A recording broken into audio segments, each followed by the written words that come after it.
అవినాష్ రెడ్డి గారు ఒక మెసేజ్ లో చూశాను నేను. నన్ను అంటున్నారు కదా, బుడద చల్లుతున్నారు కదా, వాళ్ళ విజ్ఞతకే వదిలేస్తానని పెద్ద మనిషి తరహాలో మాట్లాడుతున్నాడే. మీరా పెద్ద మనుషులు అసలు వాళ్ళ విజ్ఞతకే వదిలేస్తానని మా గురించి మాట్లాడుతున్నారే. ఎందుకు మాట్లాడుతున్నారు అవినాష్ రెడ్డి గారు అని అడుగుతున్నాం. దొంగలు ఎవరు అంటే మీరెందుకు భుజాలు తడుపుకుంటున్నారు సార్ అని అడుగుతున్నాం. ఇన్ని మాటలు మాట్లాడే బదులు, మా గురించి మాట్లాడే బదులు అసలు కేసులో గూగుల్ మ్యాప్స్ కి హత్య చేసిన వాళ్ళకి మీకు సంబంధం ఎందుకుందో మాట్లాడండి. మీ కాల్ రికార్డ్స్, హత్య చేసిన వాళ్ళ కాల్ రికార్డ్స్ ఎందుకు మ్యాచ్ అవుతున్నాయో చెప్పండి. మీరు సిబిఐ ఎంక్వైరీ కావాలని జగన్మోహన్ రెడ్డి గారు సాక్షాత్తు ముఖ్యమంత్రి కాకముందు అడిగిన వాడు, ఆ తర్వాత సిబిఐ ఎంక్వైరీ ఎందుకు వస్తుంటున్నారో చెప్పండి. అసలు మీకు దాచిపెట్టడానికి ఏమి లేకపోతే, భయపడడానికి ఏమి లేకపోతే సిబిఐ ఎంక్వైరీ ఎందుకు వస్తుంటున్నారో చెప్పండి. ఆఖరికి పెద్ద మనిషి వివేకానంద రెడ్డి గొడ్డలి వేట్లకు బలయ్యి ఇల్లంతా రక్తం ఏరులై పారితే సాక్షి ఛానల్లో హార్ట్ అటాక్ అని చెప్పారే, ఎందుకు చెప్పారో మాట్లాడండి. ఇవన్నీ మాట్లాడకుండా దొంగలు భుజాలు తడుముకున్నట్టు మా విజ్ఞతకే వదిలేస్తున్నారట. ఎంత త్యాగమూర్తి, ఏమనాలే ఇట్లాంటి వాళ్ళు. వీళ్ళంతా ఈ రోజు నాయకులయ్యారు. ఒక రోజు ఇదే అవినాష్ రెడ్డి గారిని జగన్మోహన్ రెడ్డి గారు 5 సంవత్సరాల క్రితము ఎంపీగా పోటీ చేద్దాము అంటే ఆఖరికి నేను వివేకానంద రెడ్డి నన్ను నిలబడాలని ఎంత చెప్పినా కూడా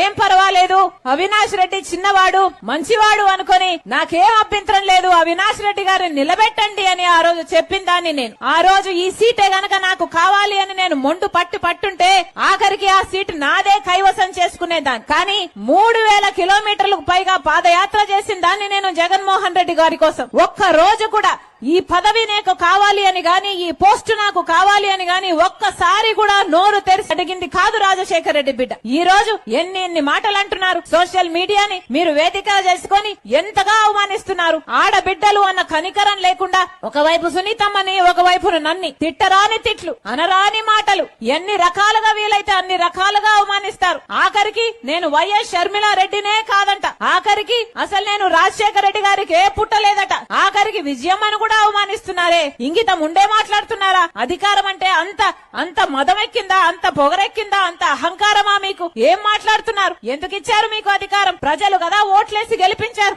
మరి ఓట్లేసి ప్రజలు గెలిపిస్తే ప్రజలకు ఏం చేశారో మాట్లాడాలి. మళ్ళీ చెప్తున్నాం, ఎలాగైతే రాజశేఖర్ రెడ్డి గారు, ఎలాగైతే వివేకానంద రెడ్డి గారు కడప ప్రజలకు సేవ చేశారో, నమ్మకంగా ఉన్నారో, అందుబాటులో ఉన్నారో, రాజశేఖర్ రెడ్డి బిడ్డ ఈ రోజు కడప నుంచి పోటీ చేస్తుంది లోక్సభ. మీకు అందుబాటులో ఉండాలని, మీకు నమ్మకంగా ఉండాలని, మీకు సేవ చేయాలని ఆశపడుతున్నాం. దయచేసి కాంగ్రెస్ పార్టీ హస్తం గుర్తు మీద ఓటేయండి. రాజశేఖర రెడ్డి బిడ్డను గొప్ప మెజారిటీతో గెలిపించాలని ప్రార్థిస్తున్నాం. ఈ పోరాటం జరుగుతున్నది రాజశేఖర రెడ్డి గారి బిడ్డ ఒకవైపు, రాజశేఖర రెడ్డి గారి తమ్ముడు వివేకానంద రెడ్డి హత్య చేశాడు అని నిందితుడిగా చూపుతున్న, సిబిఐ నిందితుడిగా చూపుతున్న అవినాష్ రెడ్డి ఇంకోవైపు. మీకు రాజశేఖర్ రెడ్డి బిడ్డ కావాలో, లేకపోతే సిబిఐ నిందితుడిగా చూపుతున్న అవినాష్ రెడ్డి కావాలో మీరే నిర్ణేతలు. మీరు న్యాయం వైపు నిలబడతారో, అధికారం వైపు నిలబడతారో మీరే నిర్ణేతలు.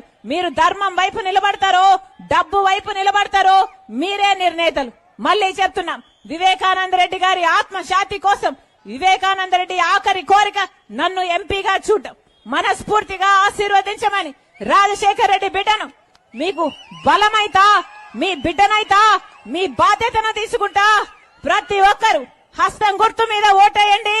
రాజశేఖర్ రెడ్డి బిడ్డ మీ అందుబాటులో ఉంటుంది, మీ బిడ్డ అవుతుంది అని మరొకసారి చేరి వచ్చిన ప్రతి అక్కకు, ప్రతి చెల్లికి, ప్రతి అన్నకు, ప్రతి తమ్ముడికి శిరస్సు వంచి చేతులు జోడించి మనస్ఫూర్తిగా ప్రార్థించుకుంటున్నాం.